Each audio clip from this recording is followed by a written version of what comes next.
Welcome to Powerful Women Rising, a podcast for female entrepreneurs ready to do business their way.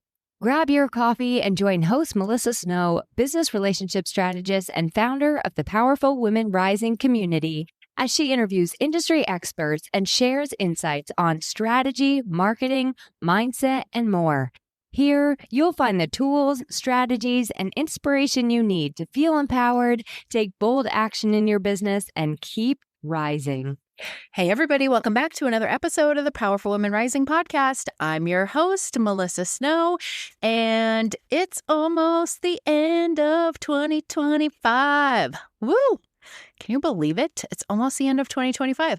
I don't know why I got so loud when I sang my made-up 2025 song, so sorry if you had to turn your car stereo down. You can turn it back up now. I am calm. Everything is under control.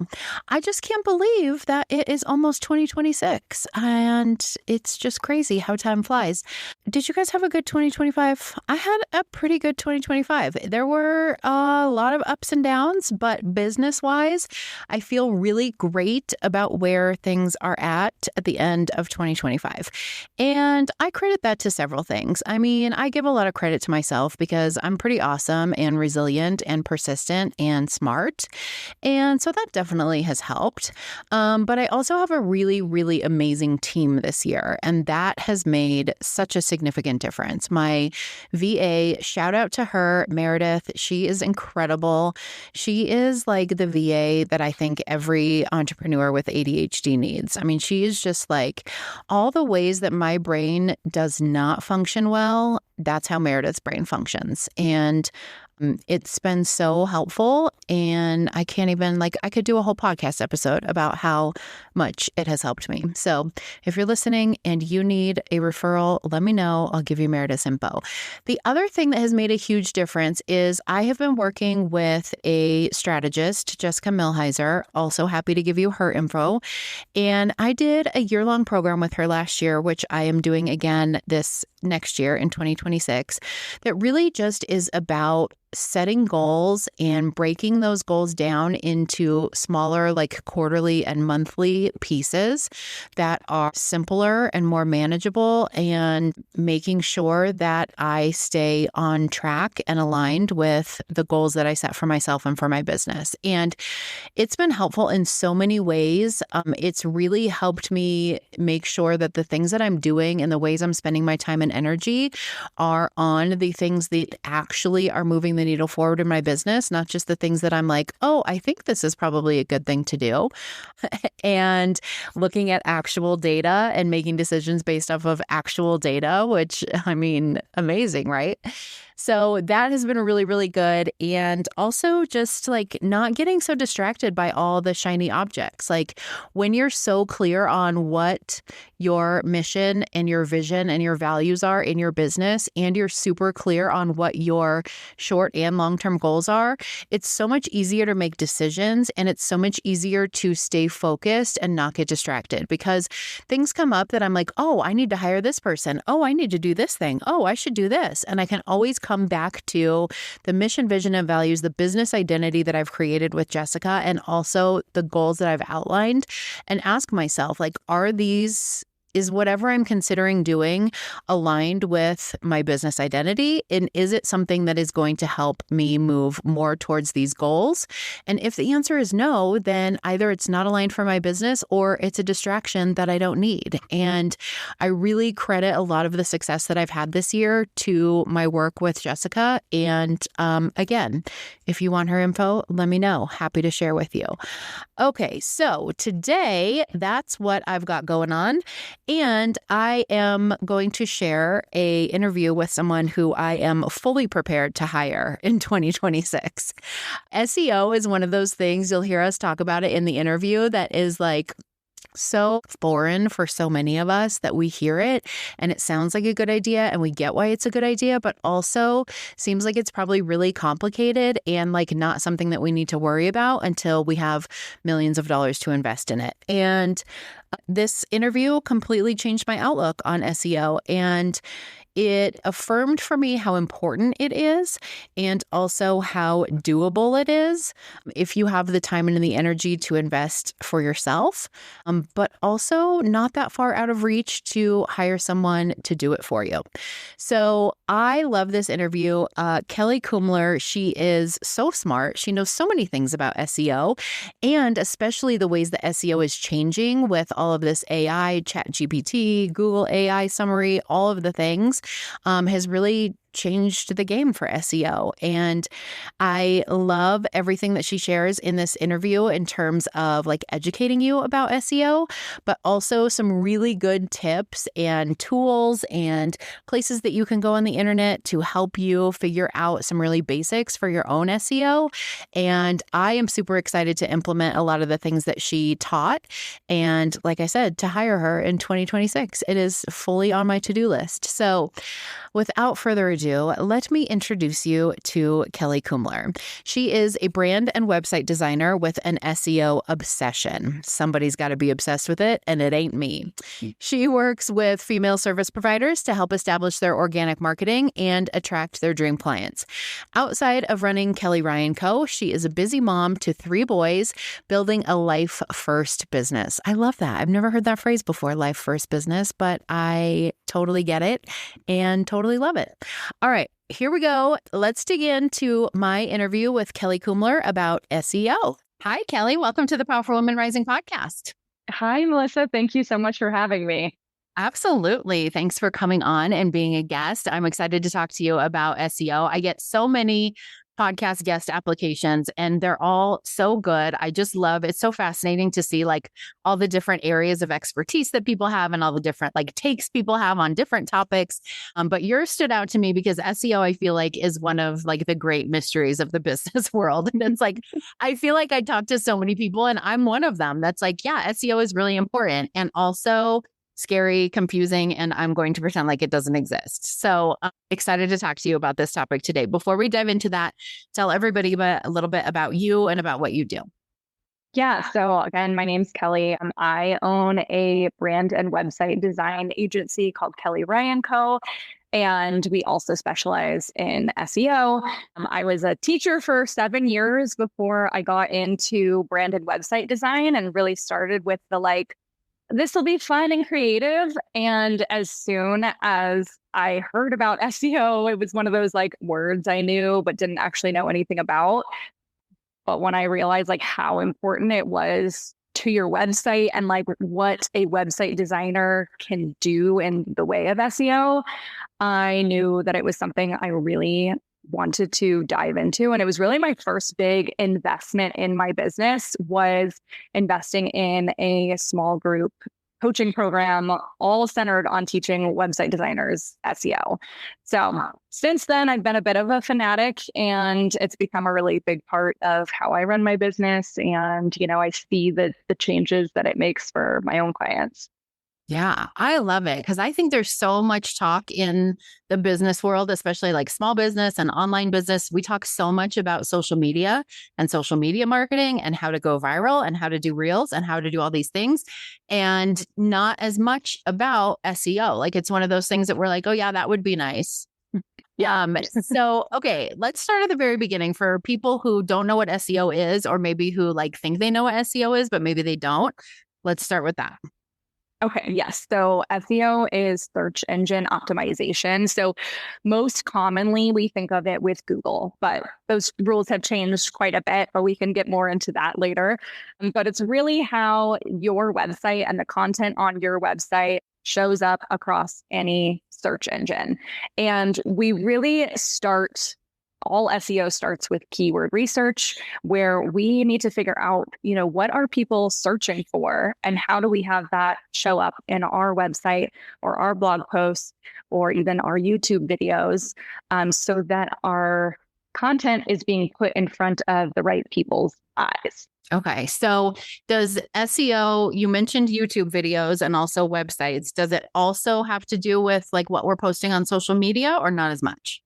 just recently, actually, Instagram became a searchable result. So on Google, so it does. And there's also there are own like SEO rules within the Instagram algorithm.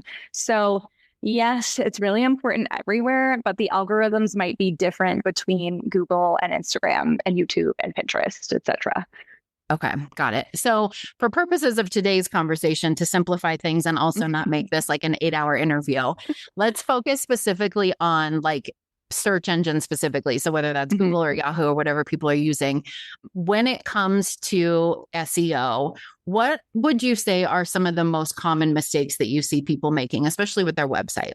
Probably the first and most common one is just assuming keywords. I'm like, oh, I'm a wedding photographer in Atlanta, so I'm going to put wedding photographer in Atlanta all over my website, when really, once you do a little research, you might actually find that that's a really hard keyword to rank for. There's a lot of competition for it. So it might not be the best word to use on your site. Of course, if that's what you do, like you're going to have that in some places, but you should have other keywords to focus on as well. Another big mistake that I see is using or forgetting about some of the like key factors of SEO, like heading tags.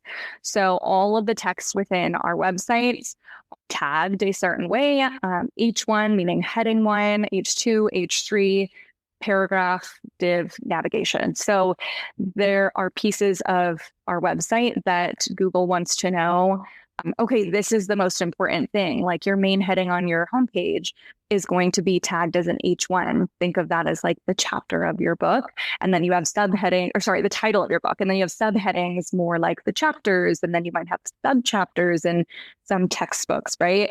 And so that's where you go into H3 and then paragraph. And so when we assign those, it can just be one extra step that Google needs to do to like figure out your content and what the purpose of your content is.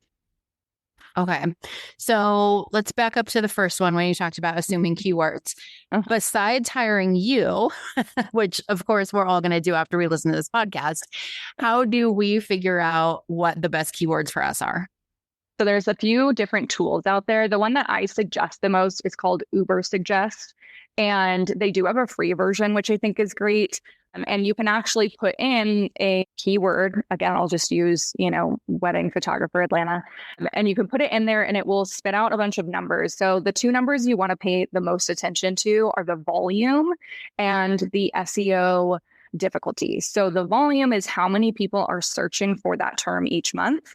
And then the SEO difficulty would be how hard is it to rank for that term? There are some terms like, I don't know, if you just invented a new smartphone and you're trying to rank for smartphone, like that's probably going to be extremely hard because that like Apple and Galaxy or Samsung, they like have so much money towards their marketing to rank for that word that's going to be a really hard one. So it might be something you have to consider, like, is that worth me going after?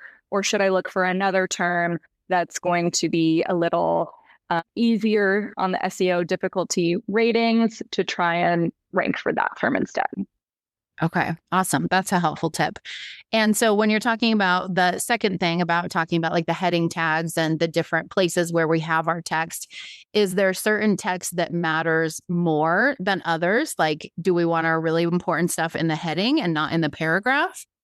Yeah, we definitely want to have like your main keyword in your heading whenever possible. Now, if it's like super unnatural and does not fit, then you're also speaking to like an audience of people. So even though we're trying to appeal to like the robots behind Google, you still need to talk to people that are actually visiting your website. So don't forget about that piece. But whenever possible, yes, putting those main keywords into our heading is super important. We still want to like use them throughout the copy on the page as well. But that heading, particularly that H1 heading, that holds a lot more value.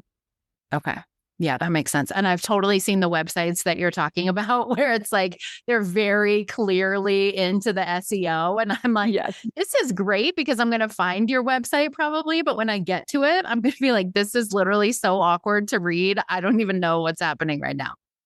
I know it's like the words are like all twisted around and backwards because for some reason that's how people search for it. But it Right. just doesn't Right. actually make sense. Yeah. Okay. So there is a strategic way to set it up and like where to put specific text as long as it makes sense and is readable. Okay. Awesome. Okay. So those are some of the common SEO mistakes that people are making. We've talked a little bit about why SEO is important, especially when it comes to your website and getting found on Google or whatever search engines, generating like that organic traffic a little bit more. One of the things, obviously, that I'm sure people ask you about all the time now is AI and things like Chat GPT and stuff like that. I feel like so many more people are searching those places now than Google. So how has that kind of changed the game for SEO? It has changed things a little bit, but really we've found that if you have good SEO practices in place on your website, then you're probably going to be showing up both on Google and in ChatGPT or other like AI search box. So the good news is that you don't have to like redo everything or set up now for one and the other. But it is probably now even more important that you do have these best practices in place because people are looking in several places to try and find you. One thing that is different that I think like helps a lot is having one like dedicated pages for either your services, if you're, a service provider. Like for myself, I have a page for my website design services, a different page for my branding services, and a separate one for SEO services, because then I can really optimize each of those pages for what that particular client is looking for. And the other piece is that a lot of AI, like the AI summaries on Google, you type in whatever question it is, and it pops up with like the little summary paragraph at the top. And they want to, like, we want to make it as easy as possible for Google to use our content for that little answer. And so having, quick answers throughout your website, maybe it's on an FAQ section, or maybe you take those FAQs and you have like a different blog post for each of the main questions that you get asked, and start the post with your own little summary of the answer and then continue writing more in-depth and detailed answer. But it gives you more opportunity to show up in, that summary version on Google or even in ChatGPT. Yeah, I forgot about the Google summary. That's a good one. Yeah. I see it. That's pretty new, right? Yeah, it is. And I think they even just recently like changed it or updated it, which, will then be new things that we need to test out and experiment to see. But for the most part, it's still that, little summary of giving you your answer as quickly as possible. Yeah. Okay, so for people who are nervous about SEO, especially people who, like, I feel like when you're in the first couple years of business, especially, it's one of those things that you feel like you should be doing, but you don't really have the money to invest in having an expert figure it out for you. And so you just kind of let it go because it sounds complicated. Is there, like, should we be thinking about SEO before we're at the space where we're ready to outsource it to somebody else? And if so, what are some like simple ways we can start working to improve it?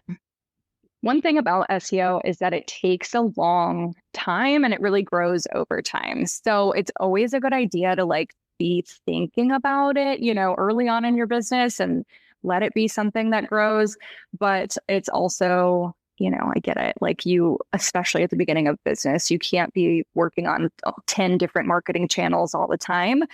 But if you want to make it and I wouldn't say a top priority, but just, something that you are going to focus on, start with just writing blogs that are related to your business, what you offer, and what your audience is looking for.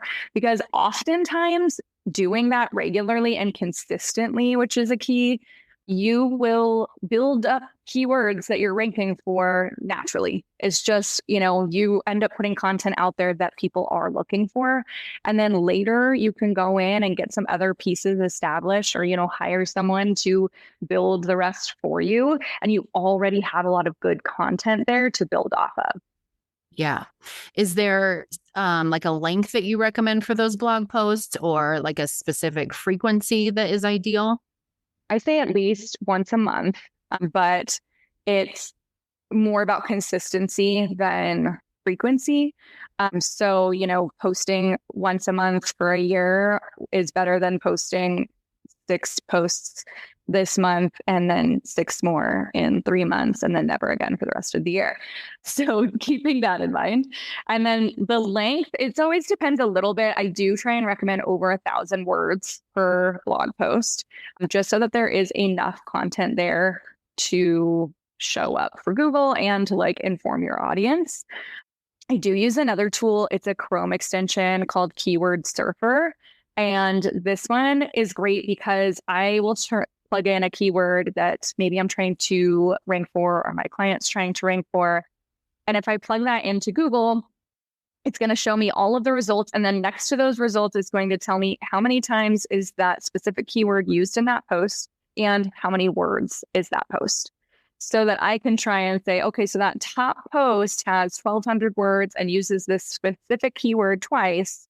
Can I naturally and in a way that makes sense still to my reader write more on this topic and include the keyword one more time? Because that's not necessarily the whole picture, but it is something that can help you rank better for those words. Yeah, at least gives you an idea of what's working for other people and you can kind of build off of that. That's awesome. Yeah. These are really good tips, especially for just getting started. And if we want to try to DIY some SEO, how do we know at what point it makes sense for us to outsource some of this? And how do we find the best people or the right people to help us with SEO? Yeah, I think it's always comes down to, any marketing, when am I ready to hire out for that piece of it? But it's going to come down to how much you want to spend within the organic marketing channel. If you really like showing up on Instagram and you get a ton of clients from there, then maybe SEO isn't something that you need to focus on. But there's always the risk with, Instagram that your account disappears overnight or gets hacked or whatever the case. And with your website, you own that content and you own that space. And so that is something that is always a nice to have. For me, I spend a lot of time on Instagram and, posting on there. I get clients through there, but also sometimes I just can't stand to be there. I just kind of want a break from Instagram. And so it's important to me that I'm also getting inquiries through, Google as well. Yeah, that makes sense. So, okay, if people want to connect with you, if they want to learn more about what you do, I know you've got some good resources on your website and things like that. What's the best way for them to get in touch with you? Yeah, so you can find me on my website, which is kellyryan.com, Ryan's with 2 N's, and on Instagram, Kelly Ryan Co. Like I said, I'm there a lot. Unless she gets sick of it, then she's not there for a second. Then I might disappear for a week, but I'll be back. Awesome. I will put the links for both of those in your show notes so people can click on that and get in touch with you. And I appreciate you so much coming on the podcast and sharing some of these tips. They're really helpful. I took a lot of notes so I can go and try to implement some of them myself. Good. Thank you so much for having me. That's a wrap on this week's episode of Powerful Women Rising. Thanks for hanging out with us. If you love the podcast, make sure to subscribe, share it with a friend, write a review, or buy us a coffee. Your support helps more women like you step into their power and grow their businesses in a way that feels real and true to them. Want to keep the party going? Check out the show notes for details on our next virtual speed networking event, or join us in the Powerful Women Rising community. Until next time, remember that building a business your way is the best way.